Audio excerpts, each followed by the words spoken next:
Start your week with a triple shot of good vibes. This is the Project Joy podcast.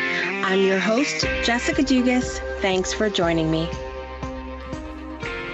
And now it's time for this week's story of joy. So it was a really fun day around here for us yesterday as our oldest son graduated high school. Remember last week when I said I was not okay? Yeah, that's still happening. It's just been a really busy month around here, you know. It always is this time of year for us because four out of six of our children have birthdays, and so my oldest turned 19. My oldest daughter turned 13, which that in itself was another huge milestone. And then yesterday was my son's graduation, my oldest graduation. And then now next Sunday is going to be my two daughters and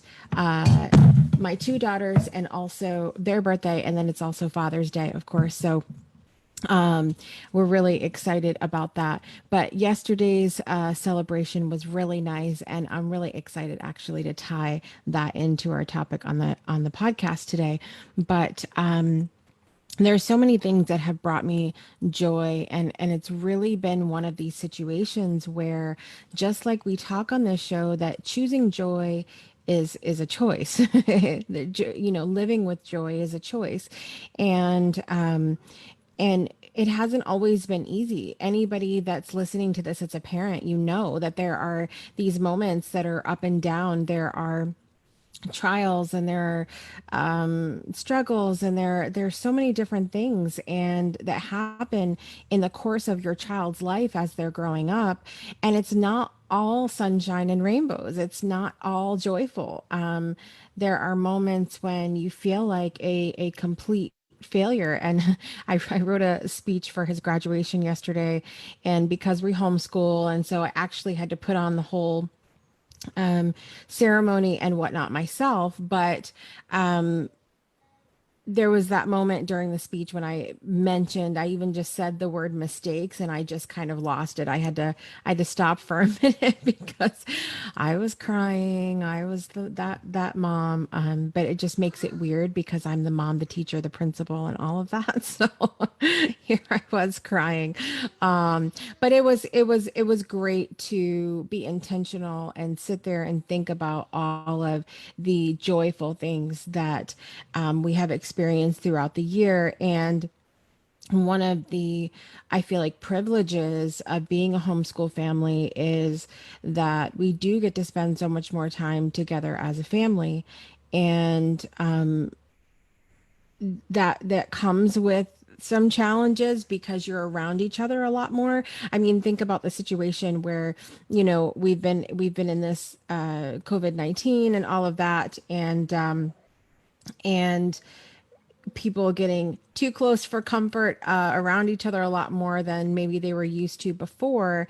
And that's kind of the situation with homeschool. You really have to learn each other at a deeper level and saying, okay, not just what the person likes and enjoys, but what sets someone off, and let's not do that kind of thing. We're going through that here this morning in my house as well. If you can't hear some chatter as I'm recording this today. But it's one of those days, and it's something that happens once in a while. So, you know, but there's so much joy to have been found. So my story of joy this week, my special joyful moment, is that my oldest son is now officially on his road to adulthood, and he's graduated, and I'm really excited for him and congratulate the entire class of 2020. We'll be back in just a minute for more of the Project Joy podcast. Have you ever experienced trauma in your life? Maybe you're dealing with a whole lot of drama in your life right now, and it's just not making it very joyful. Well, my friends over at the Trauma Squad have a safe space for you to overcome those things and experience the freedom and joy that you deserve in your life.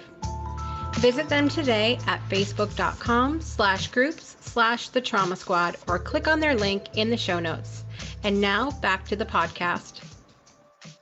Welcome back to the Project Joy podcast. I'm your host, Jessica Dugas. Thank you so much for joining me today.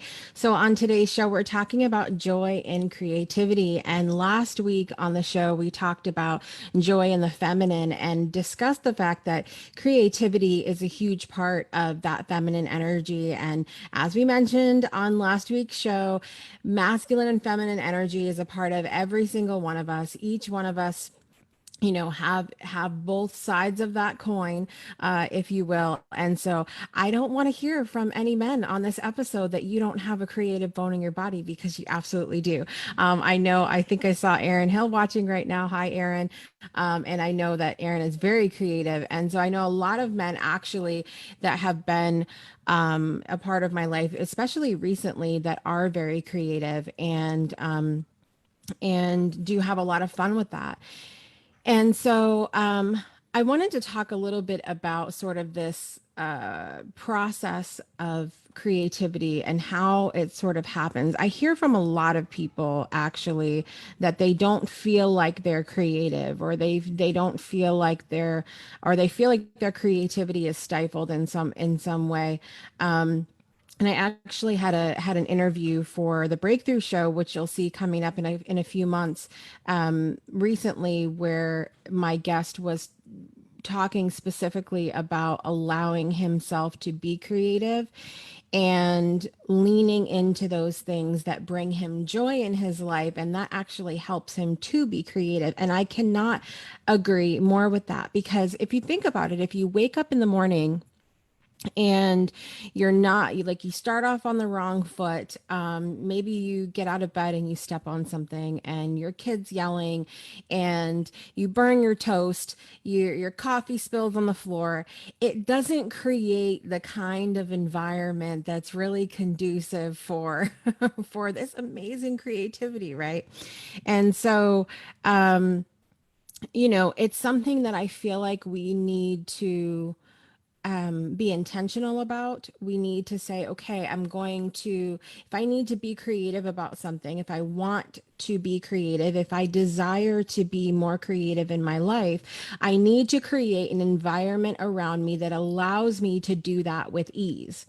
So maybe because you tripped over or they stepped on something when you got out of bed, maybe you need to tidy up a little bit. And my good friend Heather Clark, that's been on this show as well as the Breakthrough Show, she will attest to that. And really living in a space where it's cluttered, or you feel like there's a lot of things, or there's things that don't bring you joy, that's a situation that can stifle your creativity, that can leave you feeling closed in, or uninspired.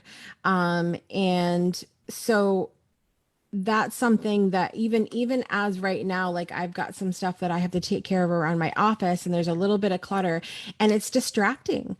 It leaves you in a space of, like I said, you're feeling uninspired. You're feeling like, instead of focusing on the creative projects you want to be doing, your eyes are kind of going elsewhere, or you're focused on something else, or you're thinking, gosh, I should really clean that up, right?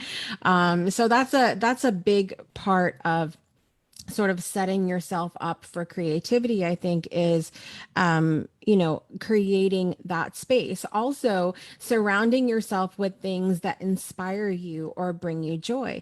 Now, if you are wanting to be creative in your life or in your work, and you're not in a space where there's anything, say now let me preface this by saying that a blank room, blank walls, empty shelves, that may inspire some people. Okay. So I just want to, if you're one of those people that is inspired by the blank canvas, then by all means do that. But a lot of us, we like those things or pictures or images that allow us to feel inspired, which can feed our creativity. You guys can see, I don't put my screen up for Project Joy podcast recordings. I only put it up for the Breakthrough Show, but you can see kind of my office area behind me. I have a little saying that inspires me: do all things with love. I have my image of the cards that I painted and created here. I have another image of the moon, which always inspires me for 8,000 reasons. That's another show in itself. I have right here the big poster that was made when I in my first published work that I was in the book Shine.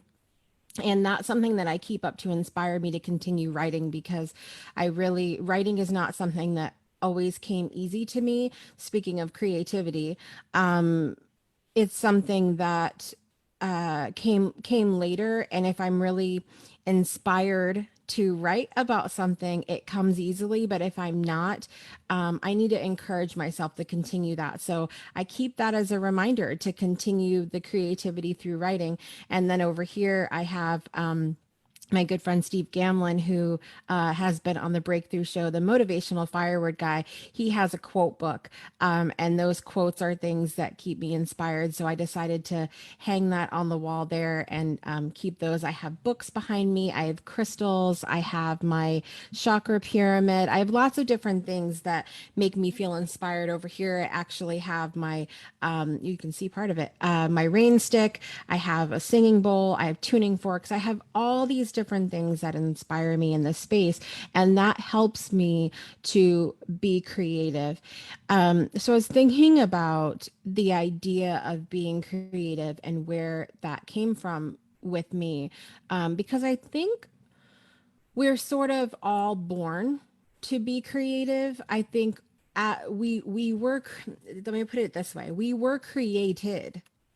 And so I feel like if you're created, that you would be creative, if that makes sense. And I think rather than growing into creativity, I feel like the opposite happens, where we are born creative and that creativity is stifled over time.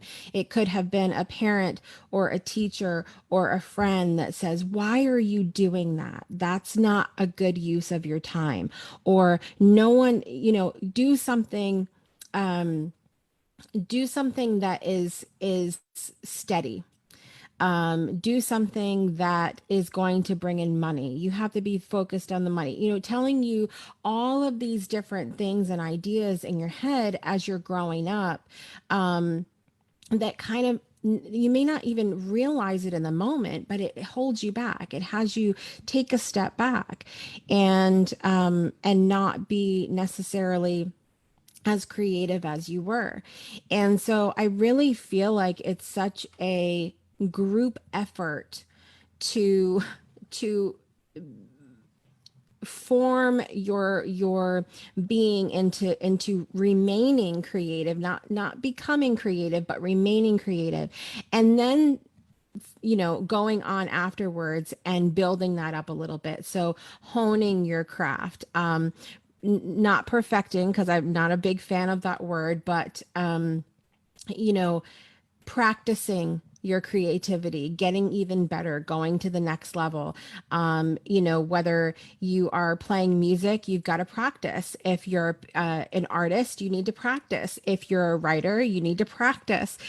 There's all of those things that can build it up. But just because it's not something that you do for work, or if it's not something you're quote unquote perfect at, that doesn't mean that you aren't creative. It doesn't mean that you can't access that space if you want to. So kind of in summary, I feel like we're all born creative, that it's something that chips away over time. If we get older and we feel like I'm not creative, that's something that was instilled into you, that you're not. And that if we want to, we can take that level of creativity to the next level by practicing, by doing all these amazing things that can help us be even better at what we want to do in our lives. We'll be back in just a minute for more of The Breakthrough Show. Not The Breakthrough Show, Project Joy Podcast. What's up, everybody? It's Jessica here from the Project Joy Podcast, and I'm here today to tell you about something that has been completely life-changing for me. Are you tired of trying to get stuff done by yourself? Do you need accountability? Are you ready to finally finally not just talk about it, but do it. Declutter your space physically, mentally, emotionally to live the best possible life you are here to live. Then you, my friend, need the BYOC or Bring Your Own Clutter membership. This membership is run by my friend Heather Clark, and it has been life-changing for me. You need this. You need this in 2020. Join us. Go to declutterforchange.com. And now back to the podcast. Welcome back to the Project Joy podcast, not the Breakthrough Show. That's on Fridays. Listen, I told you it's been crazy around here. Anyway, welcome back to the Project Joy podcast. Up next week on the show, we have another episode of Joy in Stories, which I'm always excited to welcome a friend onto the show to share their joyful experiences, because, you know, it's one thing for me to share those joyful experiences in my life, but it's nice to hear from other people too. So next week we have on the show my friend Trista Polo, who she has such a fun podcast. She has a podcast called Plate Stories.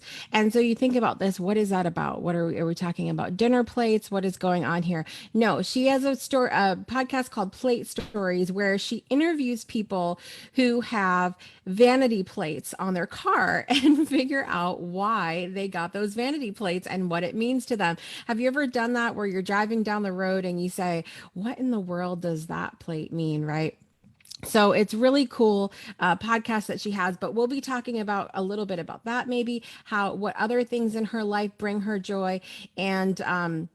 And it's a lot of fun. It's a lot of fun to have that conversation with folks as they come on here and share the different parts of joy in their life. So thank you guys so much for watching or listening today. I saw some folks live here on the Breakthrough Show page. And so thank you so much for joining today.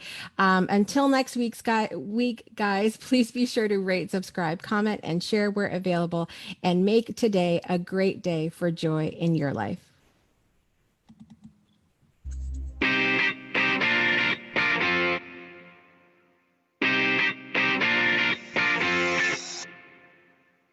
You've been listening to the Project Joy podcast with your host, Jessica Dugas.